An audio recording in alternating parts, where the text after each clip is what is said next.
Look, we've got at the moment a situation where every jurisdiction is making policy changes based on its jurisdiction. Now for us there's no rhyme or reason to that. What we need is national consistency in workers' compensation.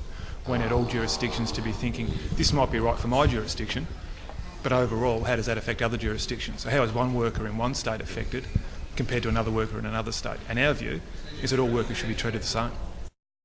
Before we'd harmonise, before we'd even discuss harmonisation, we would want to make sure that we've got some pretty strong guarantees that no worker would be worse off. So anything we embark on in harmonisation is predicated on no worker will be worse off. Any standard that we have in any jurisdiction at the moment, the lowest standard or the highest standard in any jurisdiction is the lowest standard that we'll accept nationally.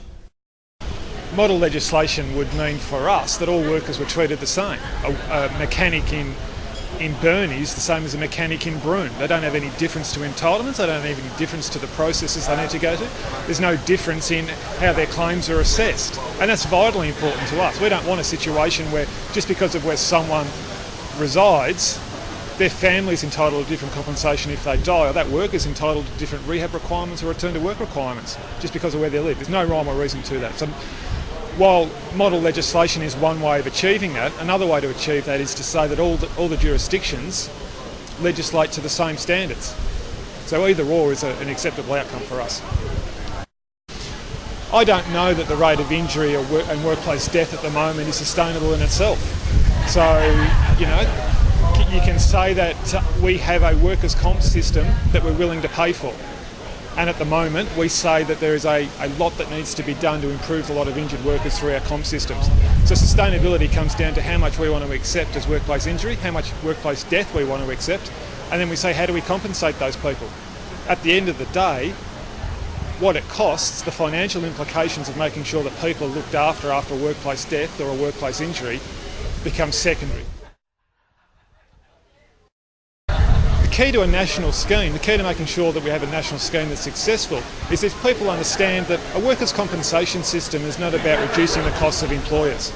A workers' compensation system is one that makes sure that if you're injured in a workplace or you're killed in a workplace, your family's looked after in the event of your death, or you're looked after in the event of a workplace injury or disease.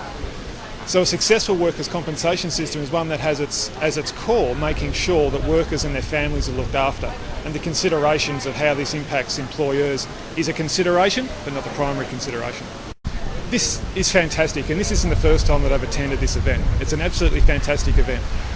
I'm a workers' comp junkie, and it's not very often that you would get 100, 120 people who are all pretty single-minded in what they're doing. We're all heading in the same way. We work for different organisations, but what we're bringing to this conference is a wealth of ideas and a wealth of knowledge coming together because we've all got one goal, and that is to look after injured workers at the end of the day. We've just got different ways of going about it. But these kind of summits are vital to make sure that we keep the conversations going. And I use these summits to make sure that if the unions have got a message to get across, this is the kind of forum where we can get it across to that vast audience.